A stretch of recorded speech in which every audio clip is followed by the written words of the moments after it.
Thank you very much. Thank you, Darrell. And thank you all for gathering together with us. Governor Ricketts, thanks for hosting us here in your home state of Nebraska.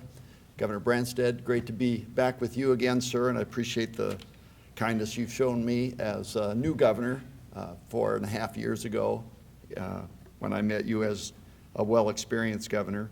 I couldn't help but notice when Governor Branstad called out 7-0 as Governor Ricketts did clap, but only politely.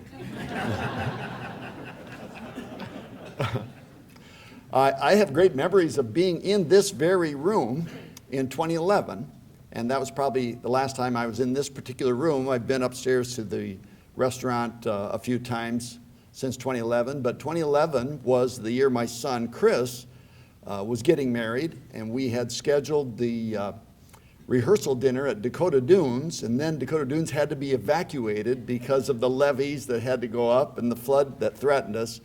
We still were able to have the wedding reception here in this very room, but instead of the view of the river, we had a view of white sandbags lined up in front of the windows, and a couple of very memorable reception photos are of my son and his new bride standing on top of those sandbags with the river in the background. So it's good to be back in better weather here in the marina. It's a good time to live in South Dakota also. As Darrell mentioned, things are going well. In South Dakota, our economy is strong as it is in Iowa and Nebraska. If you ever look at the unemployment numbers from the recession all the way through today, Iowa and Nebraska and South Dakota were always at the top of the list of lowest unemployment states in the nation. And it's something that I'm very proud of. Like Iowa, like Nebraska, we've regained all the jobs we lost during the recession. Everybody lost jobs during the recession, but we've regained them all and added tens of thousands more. There are more jobs in South Dakota. I'm sure that's true in Iowa and Nebraska than in our history.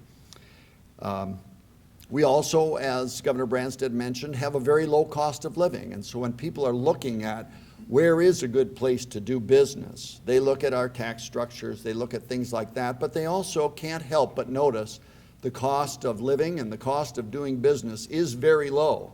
To put some context into that, if you look at the Department of Commerce, they will, in their last evaluation of that, note that there are states like New York or New Jersey or California, Hawaii, DC. You've visited these places. You know how expensive it is to rent a room there, to use transportation there, to buy a meal there.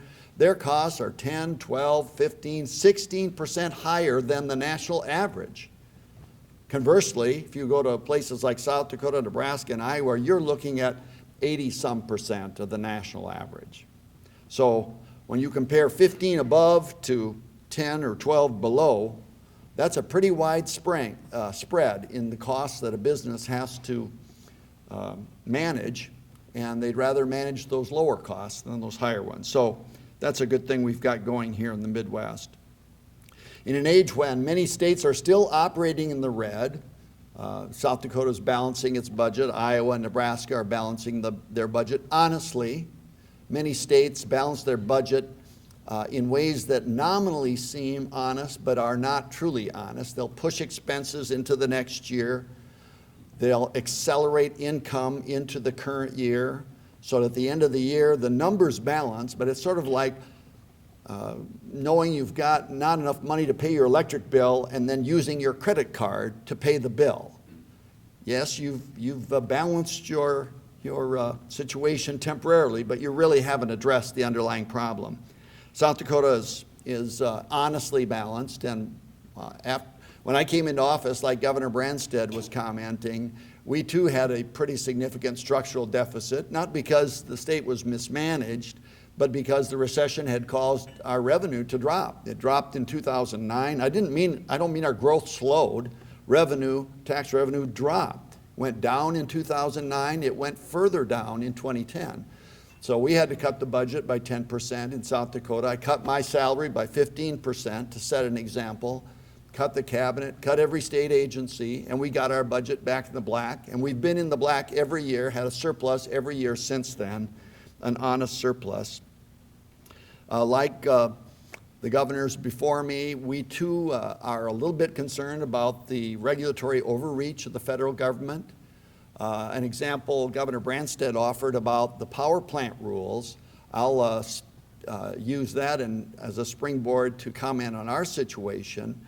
The kinds of cuts and changes we will have to make in South Dakota to comply with those regs really are unreasonable when you consider that in 2012, 3/4 of the power generated in South Dakota was from wind or hydro.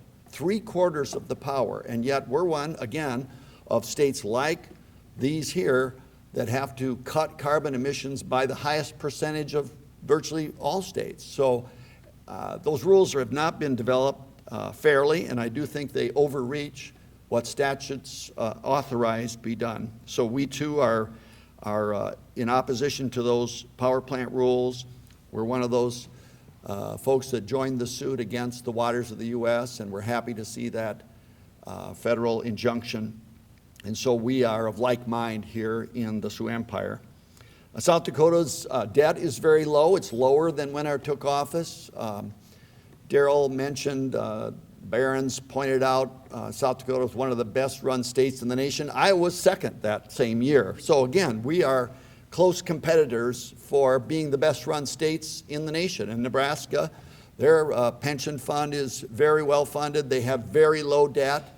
South Dakota's debt was very low, and we used a windfall to pay it down still further.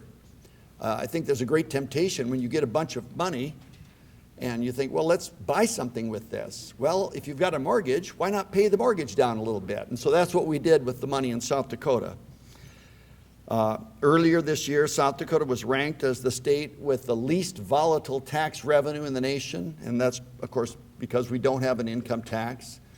I'd like to give some income tax credit to veterans, but gosh, you can't cut zero. Can't cut zero. Darrell was kind enough to mention that we were upgraded by S&P for some of the fiscal changes we've made in the last 5 years. We were upgraded to AAA, like Nebraska, like Iowa. We're in league there together. And something we were just with Fitch here last month. We want them to upgrade us as well. And so we are comparing ourselves to Iowa, and not very favorably. I'm sorry, Governor Branstad. We were bad-mouthing Iowa right and left to say, hey, you're rating them AAA, so come on, get us up there. And just this week, the Chamber of Commerce, the U.S. Chamber of Commerce, for the second year in a row, named South Dakota as having the #1 business climate in America of all 50 states. So I'm very proud to be, and fortunate, very fortunate. The re-election last November was very gratifying, and Lynn and I still are just amazed that we have the opportunity to be involved in the state government at the levels we are. It's something we would have never foreseen. Some of you know my wife Linda and I met in 8th grade, and we dated through high school, and then we kind of went our separate ways for a while. She went to SDSU, I went to USD, and then she moved to Minneapolis and to California, and I moved to Chicago, and we lived elsewhere, and then we got back together, and next year we'll have been married 35 years. But the last thing I want to do is tell you how much I appreciate the opportunity to lead South Dakota, the opportunity to be with business people like yourselves who really are the ones that make our lifestyle in America as good as it is. It is your risk-taking, your job creation, your willingness to do the hard work, to stay late at night, to make the books balance, to make payroll, to do all the things that make our economy run. It's government's job to stay out of your way as best we can and to do what little we need to do as citizens collectively that we can't do individually. So I want to tell you how much we governors appreciate you.